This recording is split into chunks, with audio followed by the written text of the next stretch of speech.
is that it is a repeatable molecule. It is a molecule that can be built. So as pharmaceuticals become more and more involved in cannabinoids in general, they're going to be able to replicate CBD very easily.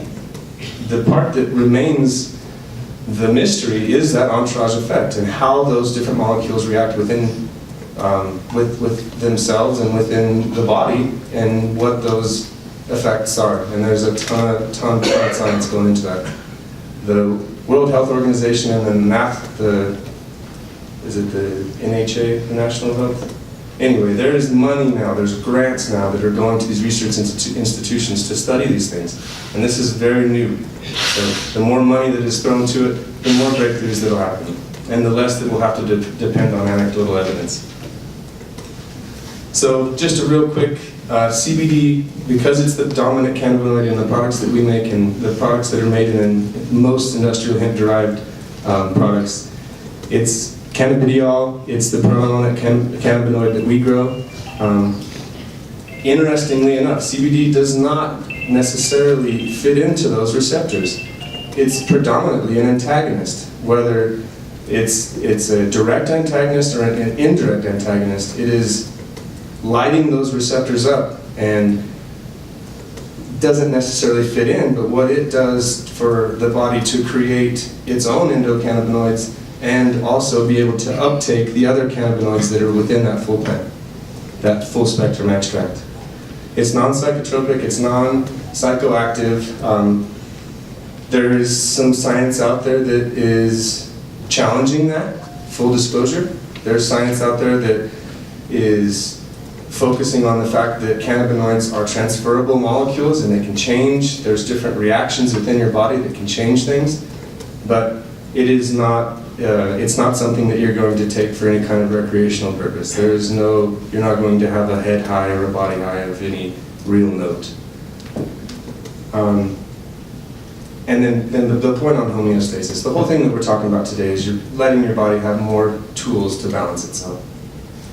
So I'm just going to quickly go through the benefits. This is kind of where it gets tough because I don't have the medical, I don't have all of the research magazines and articles in front of me, but these benefits are bona fide in that they have been studied, and they have, and if you look hard enough, you can find these scholarly articles that will describe the findings. But brains, I mean, depression, anxiety, seizures, insomnia, addiction management, really important stuff on the addiction management stuff. As we fight opioids and as we really try to find natural ways to help people, the amount of cannabinoids that are going to be used to get people off of opioids is just now starting. Specifically working with some synergistic carrier oils. We've been in talk with a number of companies in making formulations for the Department of Defense, specifically as a first stop after people enter treatment. Very important stuff coming on that side of things. And then dementia, Alzheimer's, Parkinson's. I have a number of articles on the website that speak, that I'm very interested in the Alzheimer's aspect. We donated a bunch of crude oil to a couple different late-stage Alzheimer's patients, and the results, now granted these are anecdotal, the results were profound. The ability to take care of yourself, to eat, to take showers, not mess up conditioner with shampoo, the little things. And for those that are having to deal with that stuff as a patient or as a caregiver, it becomes very important. And the fact that this is a plant, this isn't a chemical, this isn't coming from a petri dish, this is coming from a plant that we grew in a farm field. Cardiovascular health, circulatory problems.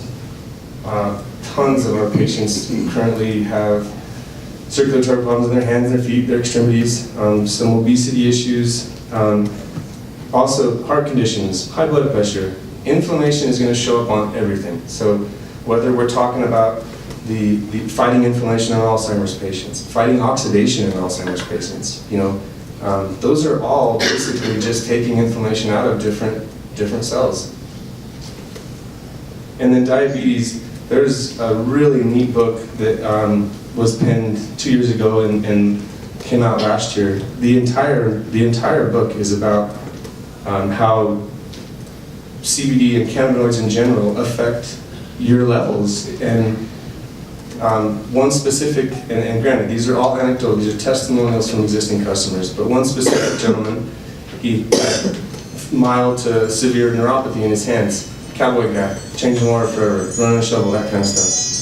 So he started using quite a bit of a topical, and instead of using any of our kinds of topical, he went and bought just straight distillate. So very, very concentrated, not terribly recommendable for doing point source stuff, but in doing so, he came back down for his diabetes checkup and his levels were astronomically lower.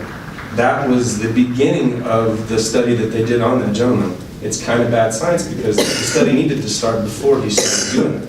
But anecdotal evidence piled up high enough will create research. After research, then we can start to get this stuff into the mainstream a little bit more robustly. But to sum it up, diabetes and CBD are very, very, very much related, and cannabinoids in general will become a treatment for diabetes. Digestion.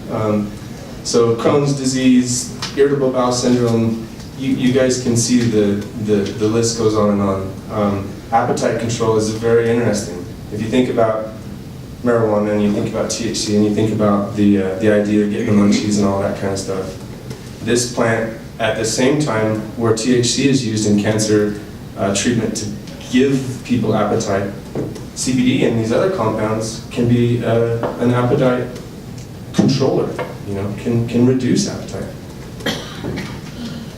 Respiratory health, this is a fascinating one, new science. Childhood asthma is in the crosshairs. These guys they're isolating specific terpenes in this plant. And terpenes and cannabinoids are very similar. All cannabinoids are terpenes, but these are responses that plant makes as defense. So to not have insects and birds eat it. But what they are is the scent, the taste of that plant. So you can have terpenes that are derived from fruits. You can have orange and strawberry and citrus, but these terpenes off of these hemp plants and cannabis plants in general, they're also that. They're the smell, the taste. But as these guys are isolating and starting to play with them, the terpenes and the research for fighting, almost killing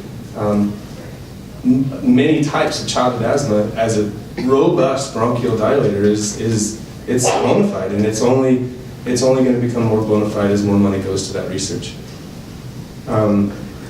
So muscular skeletal system, again, the inflammation is robust. The one topical, the 2,000 milligram topical that we make in a 2-ounce jar it's the highest level that we can get full spectrum before we start to approach that THC threshold. That's a product that we've over and over have seen fairly substantial swelling events, sprained ankles, knee surgeries, AC stuff in shoulders, really bad arthritis. It is an insane anti-inflammation tool. It really is.